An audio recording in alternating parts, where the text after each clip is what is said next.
मित्र, Hindi university channel पर आपका स्वागत है। आज मैं लेके आया हूं यही सच है, मनु भंडारी की कहानी है और ये अभी सेकंड ग्रेड हिंदी का सिलेबस है, उसके अंदर ये शामिल है और आपकी कहानी आ सकती है। इस कहानी को पढ़ने पर आप ये मैं वादे के साथ कह सकता हूं कि मेरा पूरा वीडियो देख लिया तो आपको लगेगा कि प्रश्न एक भी बाहर से उसमें से नहीं जाएगा। आज का युवा की एक वास्तविक स्थिति क्या हो सकती है, आज का युवा युवतियां क्या सोचते हैं, उस पर पूरी उन्होंने बात की है। आज का युवा किसी फिल्म स्टार को देखता लगा यार फिल्म स्टार बन जाता है, किसी भजन गायक को देखे या गीतकार को देखते हैं तो लगता है यार गीतकार बन जाता है, नेता को देखता है तो उसके चार पांच लोग आसपास घूम रहे होते हैं, उनको लगता है यार बड़े नेता बन जाते हैं। विभिन्न प्रकार के बार बार के उनको जो आकर्षण दिखते हैं उन आकर्षण में बह जाता है और स्वयं को नहीं पहचान पाता है। यही सच है, आज का यही सच है। और यही सच कहानी भी लगभग 1970 के आसपास की कहानी है और मनु भंडारी की कहानी है। मनु भंडारी की अनेक कहानियां मर्मस्पर्शी है, उसमें से यह कहानी भी है। यह कहानी एक ऐसी युवती के इर्द गिर्द घूमती है जो उसकी कथानक है, जो तय नहीं कर पाती है कि मेरा उद्देश्य क्या है और मैं जिससे प्रेम करती हूं वास्तव में वो प्रेम के लायक है या नहीं है, या मैं जिससे प्रेम करती हूं वो प्रेम मेरा कहीं डगमगा तो नहीं जाता। कभी उसके साथ लगता है यार इनसे प्रेम है, कभी लगता है इनके साथ प्रेम है। आज के युवा भी यही कर रहे हैं, प्रेम को समझ नहीं पाता है, प्रेम की परिभाषाओं को नहीं समझ पाता, प्रेम के खांचे को नहीं समझ पाता और उसमें बह जाता है। यही काम और यही सच है आज के युग का। तो प्रेम की क्या परिभाषाएं हो सकती है आज के युग में, बहुत कठिन है उसको डिफाइन करना। कवि ने कहा था कि रईमन धागा प्रेम का मत तोड़ो छिटकाए, टूटे से फिर ना जुड़े जुड़े गांठ पड़ जाए। लेकिन मैं ये कहता हूं कि अगर प्रेम का धागा है तो टूटेगा नहीं, और टूटता है तो फिर प्रेम किस बात का है। लेकिन यही सच कहानी उस चीज को नजरअंदाज करती है कि ये सही नहीं। यही सच कहानी प्रेम को ढूंढती है कि इधर है कि इधर है, लेकिन वास्तव में क्या वो असली प्रेम है। वहां जहां अवसर देखती वहां वो प्रेम खोजने लग जाती, प्रेम खोजा नहीं जाता। तो इस कहानी को जब आप समझेंगे तो आपको लगेगा इसके कुछ पात्र है, कुछ मुख्य पात्र है, कुछ गौण पात्र है। दीपा, निशित, संजय, ईरा, मुन्नू, मेहता साहब, उनकी बेटी। इसमें से 3 पात्र है, ये मुख्य पात्र है, बाकी ये 3 पात्र गौण पात्र है। समझना इन चीजों को, आप इस कहानी को पूरा मेरे द्वारा जब वीडियो पूरा देख लेंगे तो लगेगा कि ये चीज इसमें से निकल करके आ सकती थी। दीपा एक पात्र है, वो मूलतः पटना की रहने वाली है। सबसे पहले याद करना, दीपा मूलतः पटना की रहने वाली है। It's okay. निशित ये भी पटना की रहने वाला था और कलकत्ता के अंदर नौकरी करता है, अभी कलकत्ता में रह रहा है। अब आप कैसे पता करेंगे पटना का था? आप पूरी कहानी पढ़ेंगे तो वो कहते थे कि हम आज से 3 साल पहले जब पटना के नदी के किनारे बैठते थे तो अनकही बातें करते थे, जो समझ मतलब बिना सोचे बिना कुछ कहे भी बहुत सारी बातें समझ लेते थे। जो जो चीजें उन्होंने बताई वो उस कहानी में वर्णन है। तो पटना का रहने वाला, अभी किसी नौकरी किसी कारणवश वो कलकत्ता में रहता है। क्या कारण है, क्या करता है, ऑफिस जाता है, इतना सा वर्णन आया है कि वो ऑफिस जाता है और अपना काम करता है। क्या काम करता है वो नहीं बताया। संजय ये कानपुर में रहता है और दीपा अब कानपुर में चली गई है। ईरा कलकत्ता में रहती है और दीपा की मित्र है। मुन्नू वो ईरा का लड़का है और 1 साल का है। मेहता साहब जहां संजय रहता है इसके सामने रहता है,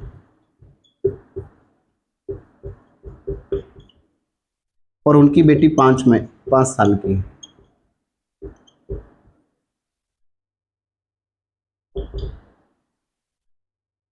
इन पात्रों को आप समझ लेना, इट्स ओके।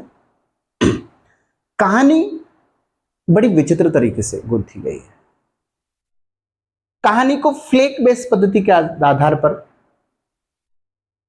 दर्शाया गया है, और कहानी कहते हैं कि डायरी शैली में लिखी गई है। बहुत महत्वपूर्ण पंक्तियां बोल रहा हूं। कहानी में उत्तम शैली का प्रयोग हुआ है। उत्तम शैली का मतलब होता है कि उसमें मैं शब्द ज्यादा आया है, उत्तम पुरुष का प्रयोग ज्यादा हुआ है। कहानी दीपा के अचेतन मन को बहुत लेकर के ज्यादा लिखी गई है। अचेतन मन चेतन मन में आता है। इस कहानी के कुछ संस्मरणात्मक रूप से भी लिखती है, लेकिन विशेषकर डायरी संस्मरणात्मक अगर शब्द आता है तो वो उसके लिए फाइनल करना है। उसमें वो जब लिखती है तो कानपुर शब्द का प्रयोग 6 बार करती है और कलकत्ता शब्द का प्रयोग 4 बार करती है। अभी शब्द का प्रयोग जो मैं बोल रहा हूं ये क्या है, वो लिखती है ना तो डायरी शैली में लिखती है, तो डायरी लिखते समय ध्यान ये रखना होता है कि कहां से लिख रही हो, डेट क्या लिख रही है। वो डेट नहीं लिखी, उसने केवल स्थान का नाम लिखा है। तो 6 बार वो कानपुर से कुछ न कुछ लिखती है और 4 बार कलकत्ता से कुछ न कुछ लिखती है। ये इतनी चीजें क्लियर हो जानी चाहिए। और फ्लैग बेस पद्धति का मतलब होता है कि पूर्वदीप्त, उसको हिंदी में कहते हैं, कि जो कहानी पहले जैसे जन्म किसी का हुआ उसको जन्म नहीं बता करके जो करंट चीज क्या है उसको बता करके फिर वापस जन्म की ओर ले जाते हैं, पहले उन्होंने क्या क्या किया उस पर। तो कहानी शुरू होती है, दीपा पीएचडी स्कॉलर है, थीसिस लिख रही है। थीसिस लिख रही है यानी वो पीएचडी कर रही है।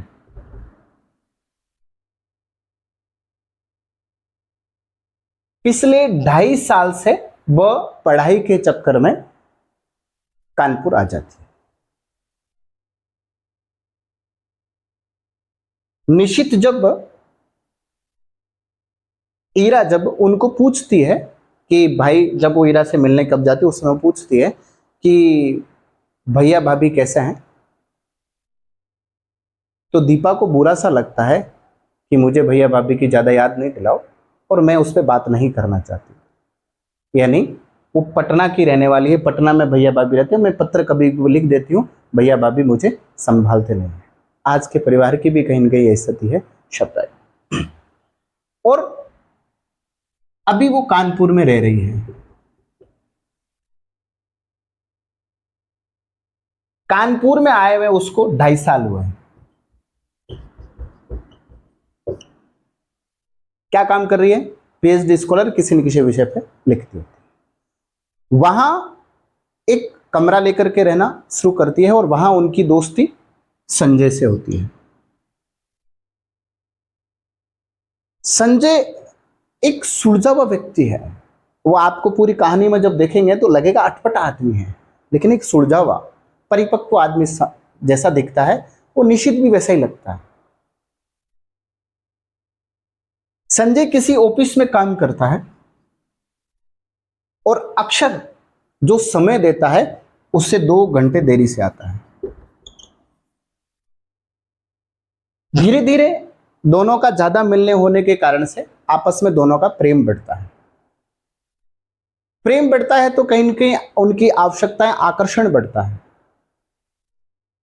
तो संजय की एक आदत थी कि वो रजनीगंधा के फूल लेके आता है हमेशा। शब्द में बोल रहा हूं हमेशा नहीं, हर चौथे दिन। ध्यान रखना, मैं शब्द, हर चौथे दिन फूल लाता है, पूरे कमरे को सजाता है। वो उसको बहुत अच्छा लगता है क्योंकि उसने एक बार कह दिया था कि मुझे रजनीगंधा का फूल अच्छा लगता है। वो इतना बातूनी है कि उसकी पीएचडी उसके जीवन को छोड़ करके वो टेकरी के किनारे, नदी में एक टेकरी के किनारे जाकर के बहुत बातें करते हैं लेकिन वो कभी भी दीपा के जीवन के बारे में बात नहीं करती। उसका एक क्रम चलता रहता है, उसको आता है, वो उसको बाहों में भरता है, चुंबन करना, जो चीजें उसके माथे पर करता है वो सब चीजें करता है, लेकिन उसके बारे में नहीं पूछता। कहीं न कहीं दीपा को वो अच्छा लगता है।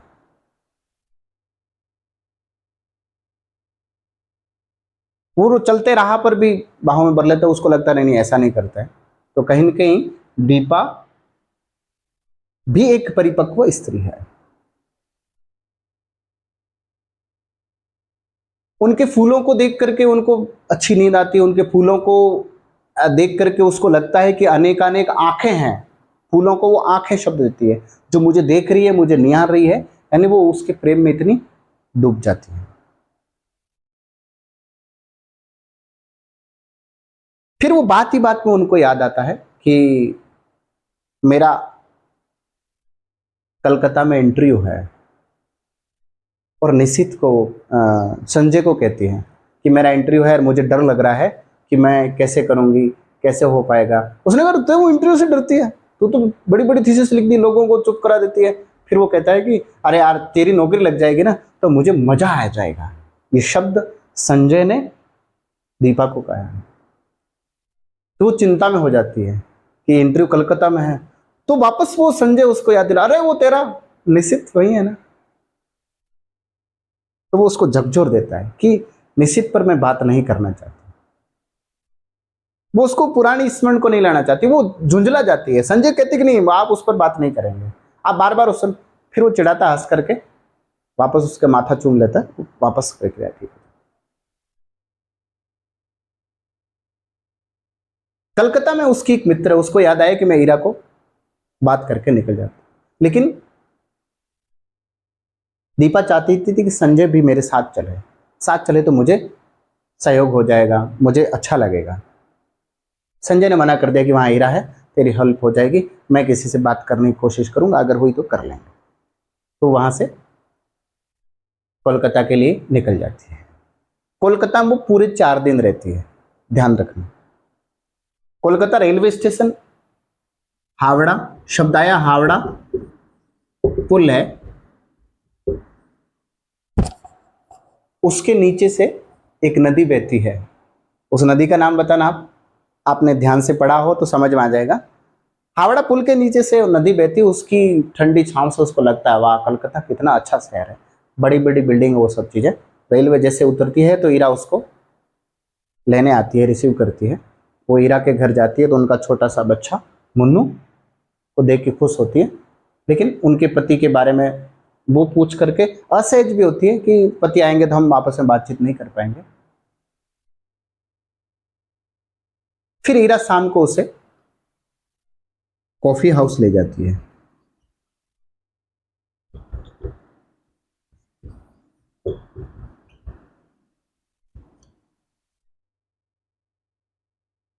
वहां उनको निशित मिल जाता है। अब निशित कौन है? निशित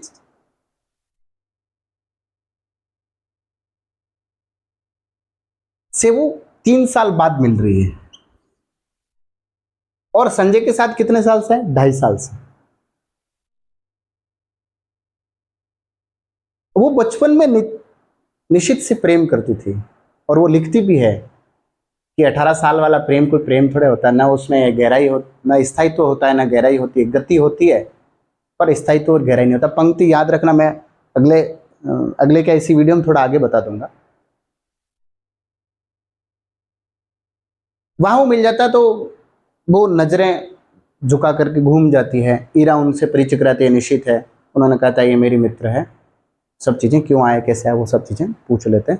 उन्होंने कहा ठीक है मैं बात कर लूँगा, और सुबह 9 बजे अपन मिलते हैं। वो सुबह ठीक 9 बजे आ जाता है, तब उसको याद आती है अरे यार संजय तो कभी समय पे नहीं आता, ये समय पे आता है। अब वो द्वंद्व शुरू हो जाता है कि मैं प्रेम इससे कर रही हूँ या इससे कर रही हूँ। इन दोनों के बीच में लड़ाई हुई थी, किस विषय को लेकर हुई निश्चित और दीपक ये कोई स्पष्ट नहीं किया है, लेकिन उसको अचानक छोड़ करके चला गया, बात नहीं की, विश्वासघात, धोखा, ये शब्द उसके लिए आए हैं, लेकिन क्यों कुछ नहीं बताया। निश्चित उनको एक कवि की तरह लग रहा है, बाल बिखरे हुए सब चीजें। सुबह वो 9 बजे वहां पहुंच जाता है और शाम के समय लेक पर लेके जाना, ये सब चीजें के बीच में से उनको बार बार जब नजदीक जाती है वो मना नहीं कर पाती है निश्चित को कि मैं आपसे बात नहीं करूंगी। फिर वो सोचती है कि सुबह मैं बता दूंगी कि संजय से शादी करने वाली हूं, फिर भी वो कहती नहीं है। जिस दिन उनका इंटरव्यू था उस दिन निश्चित अवकाश लेकर के ऑफिस से उसके साथ रहता है। वो सोचती है कि संजय ने तो ऐसा कभी नहीं किया, ये ऐसा कर रहा है, ये क्या है। आज की प्रेम की परिभाषा में ये भी मेरे लिए टाइम निकाल रहा है, मेरे लिए ये कर रहा है, मेरे ये कर रहा है, ये सब चीजें ढकोस रहा है, ऐसा आज के युग में मान सकता है। उस दिन अवकाश लेता ऑफिस से, फिर कहती है कि आपने कहीं जैक विथ चेक लगवाया क्या? उन्होंने नहीं, 150 की नौकरी के लिए क्या कर रहे हैं? उन्होंने कहा कि 150 की नौकरी के लिए तो मंत्री भी सिफारिश लगाते हैं, आपकी तो 300 की नौकरी है। ये बात है 1970-71 के आसपास की। 300 की नौकरी का मतलब लाख 1.5 लाख रुपए आज के हैं। और इसी पर एक पिक्चर बनी है रजनीगंधा, 1974 के अंदर उस पिक्चर को बेस्ट अवार्ड दिया गया था। यानी कम से कम 70 के आसपास की एक कहानी है। ध्यान रखना कौन सी पिक्चर बनी है, रजनीगंधा। बेस्ट अवार्ड कब दिया गया? 1974 के अंदर। वो जैसे जैसे करते हुए संजय को, और दोनों में कंप्रोमाइज करते, रात को सोते लगता है संजय ये मेरे सामने है, उनके ये चीजें, फिर लगती है यार संजय तो कभी समय पे नहीं आता था, ये नहीं होता था। फिर निश्चित के बारे में सोचते, फिर वो लेक पे जाते हैं दूसरे तीसरे दिन और उसका इंटरव्यू बहुत अच्छा होता है और उसने निश्चित ने कहा कि तेरा सिलेक्शन भी हो जाएगा, सब चीजें। और वो फिर नीली साड़ी पहन के जाती, क्योंकि नीला कलर निश्चित को पसंद था, निश्चित को भी उसकी नीली साड़ी पसंद थी। मतलब कुल मिलाकर के वो वापस निश्चित को चाहने टाइप लगती है। वो टैक्सी में जाते हैं तो वो दूर बैठती, लेकिन वो लगता है कि निश्चित कुछ कहना चाह रहा है, वो कह नहीं रहा है, ये नहीं कर रहा है, ये नहीं कर रहा है। चौथे दिन जब वो घर से वापस ट्रेन से रवाना होती है तो निश्चित एकदम वहां से 10 मिनट पहले आ जाता है और कुछ बातचीत के अलावा भी लास्ट में हाथ का स्पर्श करता है, तो समझ जाते हैं कि हाँ वो भी वापस पहले की तरफ हम सहज है। फिर वो ट्रेन में चलती चलती वो संजय को मना कर दूंगी, मैं संजय के साथ में, वो निश्चित मेरे से कितना प्रेम करता है वो समझ चुकी है सब चीजें। वो घर पहुंचता है, घर पहुंचते तो एक लेटर मिलता है कि मैं संजय कटक जा रहा हूं 5-6 दिन के लिए। कितने दिन के लिए? 5-6 दिन के लिए। आप वहां जाने के बाद में आपने बताया नहीं आपका इंटरव्यू कैसा हुआ, 5-6 दिन बाद में वापस मिलूंगा।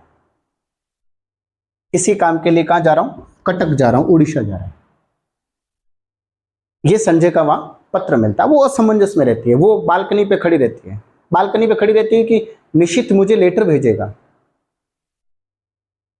लेकिन वो निश्चित लेटर नहीं भेजता उस समय। दूसरे दिन ईरा का लेटर आता है कि आपका सिलेक्शन हो गया, आपको बहुत बधाई। वो निश्चित को पत्र भेजती है और पत्र में कहती है ईरा से समाचार, ये चीजें मुझे प्राप्त हुई, आपने नहीं भेजा रही, जो चीज उसको करना था। उसने कहा मैंने ईरा को कहा था सिलेक्शन, ईरा ने आपको पत्र भेज दिया, शेष फिर। वो शेष फिर को लेकर के वो असमंजस में हो जाती है कि शेष फिर यानी क्या है।